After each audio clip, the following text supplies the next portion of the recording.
ಇನ್ನು ವಿಮಾನ ದುರಂತದಲ್ಲಿ ಗಗನಸಖಿ ನಂಗ್ಥಾಯ್ ಮೃತರಾಗಿದ್ದಾರೆ.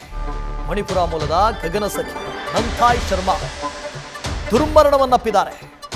ಏರ್ ಇಂಡಿಯಾ ವಿಮಾನದಲ್ಲಿ ಇವರು ಏರ್ ಹಾಸ್ಟೆಸ್ ಆಗಿದ್ರು, ಗಗನಸಖಿ ಆಗಿದ್ರು. ನಂಗ್ಥಾಯ್ ಸಾವಿನ ಸುದ್ದಿಯನ್ನು ತಿಳಿದು ಕುಟುಂಬಸ್ಥರು ಆಕ್ರಂದಿಸ್ತಾ ಇದ್ದಾರೆ. ಪ್ರಯಾಣಿಕರು ಜೊತೆಗೆ 10 ಜನ ಕ್ರೂ ಮೆಂಬರ್ಸ್, ಅದರಲ್ಲಿ ಗಗನಸಖಿಯರು, 2 ಜನ ಪೈಲಟ್ಗಳು, ಒಬ್ಬರೇ ಒಬ್ಬರು ಉಳಿದಿದ್ದಾರೆ. ಅದು ಬಿಟ್ಟರೆ ಬೇರೆ ಏನೂ ಇಲ್ಲ. ನೋಡಿ, ಈಕೆ ನಂಗ್ಥಾಯ್ ಶರ್ಮಾ ಅಂತ. ನಂಗ್ಥಾಯ್ ಶರ್ಮಾ ಗಗನಸಖಿ ಆಗಿದ್ರು. ಅದು ಎಷ್ಟೋ ಕನಸುಗಳನ್ನು ಹೊತ್ತಿದ್ರು. ಗೊತ್ತಿಲ್ಲ ಅವರ ಮನೆ ಪರಿಸ್ಥಿತಿ ಹೇಗಿತ್ತು ಅಂತ. ಇಡೀ ಮನೆಯನ್ನು ಅವರೇ ಸಾಕಬೇಕಾಗಿದ್ದಂಥ ಸ್ಥಿತಿ ಇತ್ತೋ ಏನೋ ಗೊತ್ತಿಲ್ಲ. ಮನೆಯವರ ಆಕ್ರಂದನ ನೋಡಿ.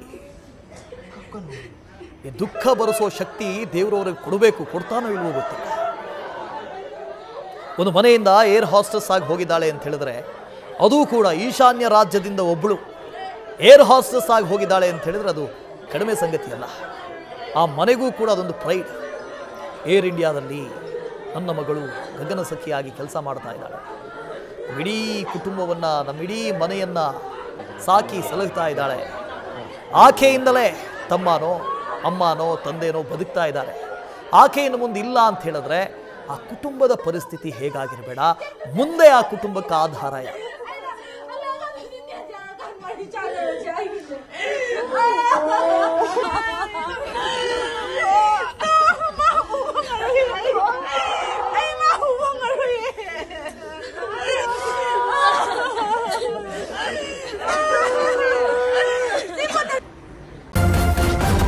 ನ್ಯೂಸ್ ಫಸ್ಟ್, ನಿರ್ಭೀತಿಯಿಂದ ನಿಮ್ಮ ಪರವಾಗಿ.